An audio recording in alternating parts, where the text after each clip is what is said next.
Hello, I'm Tasso Zachos, Editor-in-Chief of Fortune Greece, and we are here at Delphi Economic Forum. It's a pleasure to have with me Mr. Massimo Andolina, President Europe Region of Philip Morris International. Massimo, welcome to Delphi. Thank you for having me, Tassos. From the start of this conference, we have a lot of discussion panels speaking about innovation, technology, and transformation. As far as I know, the digital transformation actually involves the whole of your business in PMI, from product to processes. So, I would like to ask how the industry is changing through innovation, and which is your plan for investments on terms of production? Okay, thank you, Tassos, for the question. A transformation of the magnitude of the one that we are leading in the industry cannot happen without a very big investment in technology. This is an investment that for us has started a long time ago. As of 2008, we have invested more than $10 billion into developing the science and the technology that allows us to have the primary element of our transformation, that is the product. The smoke-free products like IQOS in the device, in the consumables, that allow us to really revolutionize the industry. But the investment on technology, as you correctly say, doesn't stop there. We have had to do investments into a variety of things in our value chain in order to be able and be prepared to run this new business. Our business has moved from being a B2B, a business-to-business business that we were running with the cigarettes, to being a truly business-to-consumer business, where consumer centricity is at the center. Digital tools help us get the intimacy with consumers that we need in order to be able to run and adapt our business as we need to. The agility that is necessary, and so it goes across all the chain, all the way to the field, where we have had to implement digital tools in how we run our tobacco fields in order to increase our efficiency, but also the quality that is necessary for the smoke-free products. Let me say it's a global case study of transformation from a traditional company, from a company of traditional product to innovation product. Absolutely, yes. I would like to focus on the supply chain. Yes. How helped PMI become an electronics-focused company? So supply chain is one of the areas that has had to change the most. As you know, since 2018 until last year, I was in charge of our global operations that includes supply chain. And as a consequence of this shift towards running a B2C business, and as a consequence also of the consumer centricity that we wanted to put in place, we had to move from a company that was mostly manufacturing centric towards a company that becomes truly supply chain centric, and therefore a company that has the agility to adapt to the volatility, the change in demand that comes from consumers, but especially in an innovative sector, in an innovative product.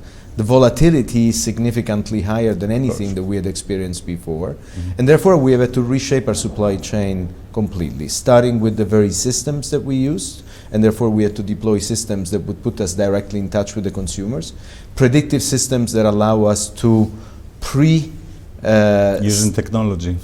Sorry? Using technology. Using digital tools, actually, that allow us to do prediction on how the demand will be, what can the volatility be, connecting it all the way into our procurement systems and our manufacturing systems in order to always be ready to adapt to changing trends. You use a lot the word agility, and I would like to ask how the ability to learn and unlearn was helpful for your transformation.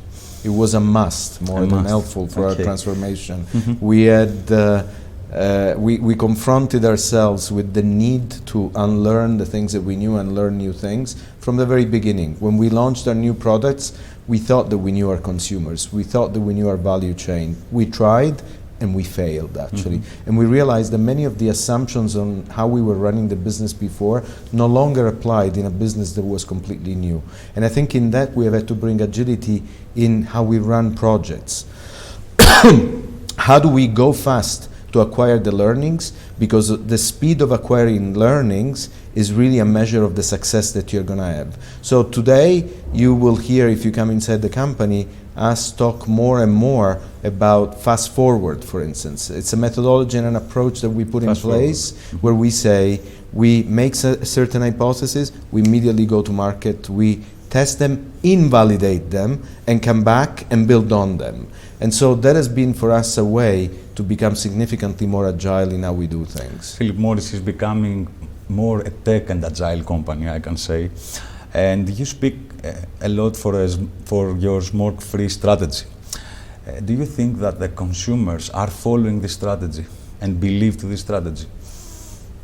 The consumer, I don't know if they're following the strategy, but they're certainly Your vision. falling in love with the product.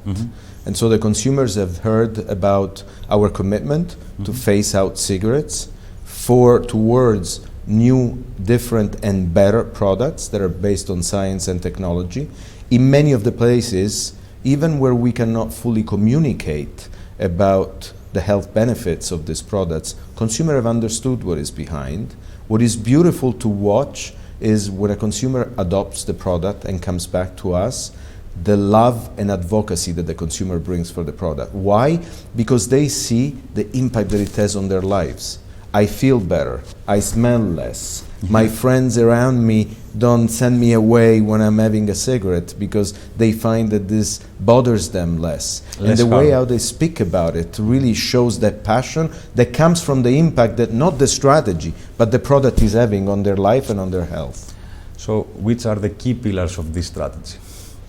Well, the key pillars of the strategy start from the fact that we continue to develop science and technology that allow us to bring propositions that the consumers will adopt. Because in the end of the day, we need to bring products that the consumers are ready to take. Our smokers have traditionally been some pretty resilient consumers. In the face of regulation, adversity in society, they have continued to use cigarettes. Moving them out of cigarettes is an equally difficult challenge. You need to bring them devices, in the case of IQOS, that are attractive, easy to use, that don't bring too many pains. This requires a constant development of those devices. We need to bring them consumables that give them the ritual, the experience, the taste, the satisfaction that they love. This will make the switching much easier. It's for that reason also that we say certain elements of the product, such as, for instance, in some cases, flavors, have a role to play because they facilitate the switching of consumers into those products. We see that in the Greek market there is a big adoption of your new products. And I would like to mention that Papastrattos has announced a new investment of 200 million euros in order to open 300 new jobs and be an export center for Philip Morris International. Why Papastrattos is so important for your strategy? Papastrattos has been very important for us since many, many years, since the acquisition of Papastrattos. It was important during the time of the cigarette business, but as of 2017, we made it cornerstone to our strategy towards smoke-free. It was our second production center in the world that we fully converted in 2017 to smoke-free. We invested $300 million in 2017, continued and invested another 200 million in 2022. And I actually had the pleasure in February this year to come and announce the additional 200 million and the 300 more jobs. It's a place where we have great people, great capability, the expertise that was built during the times of the tobacco business, but people have developed it into the new expertise that is necessary for smoke-free. And today from Papastrattos we export to 18 countries. We export more than 300 million euros in value out of this place. And so soon we're probably also going to start exporting expertise that we develop here to all the other production centers where we will go around the world. So it remains cornerstone and center to our smoke-free journey. I remember you had mentioned the talent of the people of Papastrattos here in Greece. I did when I came in February for the event. Yeah. And do you have other plans for the Greek market in order to finish our discussion? Other plans for the Greek market? Our overall objective for the Greek market is that we should go to smoke-free for every person that is using cigarettes today as fast as we can. We see that in Greece this can be achieved even by 2030 with a pragmatic and collaborative approach of all the parties of society that are involved in this. In this sense, I must say that the steps that were taken by the Greek government this year to embed the claims and the fact that the tobacco harm reduction claims of IQOS and HEETS into the law is a terrific element, because it recognizes that while no product is risk-free, these smoke-free products have a significantly lower risk than continuing to smoke cigarettes. So the objective needs to stay on the mission, that is the one that has an impact on people. As soon as possible, everybody out of cigarettes. Okay, clear. Thank you very much, Massimo, for this discussion. Thank you very much.